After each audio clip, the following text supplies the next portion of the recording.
Are you an aspiring indie game developer? No?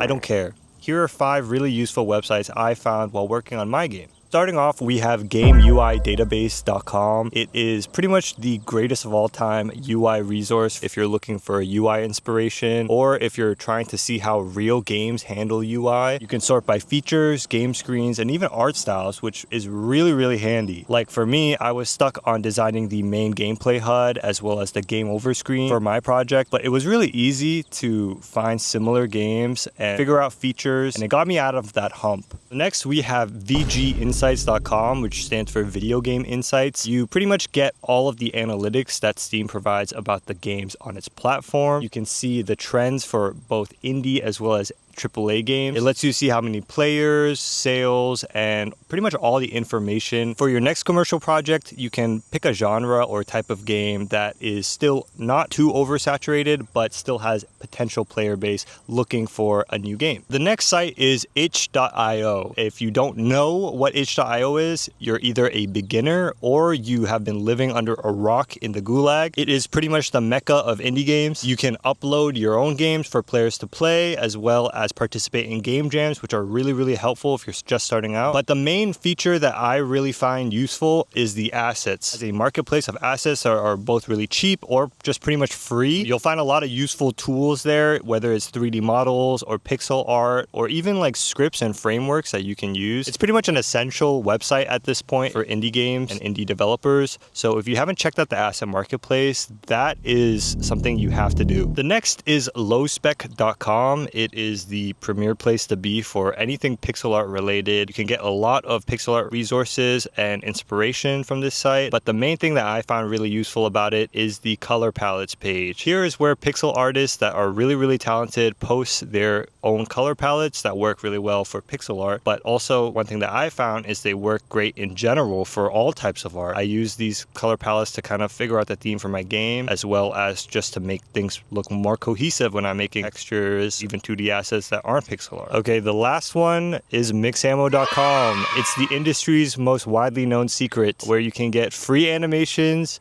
free character models, and even rig any 3D model to be used with animations or to be animated. It's super cool. I use it all the time. You've definitely played a game where there's mixamo animations in it. 100%. There's literally no reason. Like if you played any single game ever in your life, it probably has a mixamo animation in it. That I mentioned, it was free, by the way. You can easily export animations for Blender or Unity. Use it. Are we done? I'm getting really sweaty, so I'm gonna go back home and suck on some toes.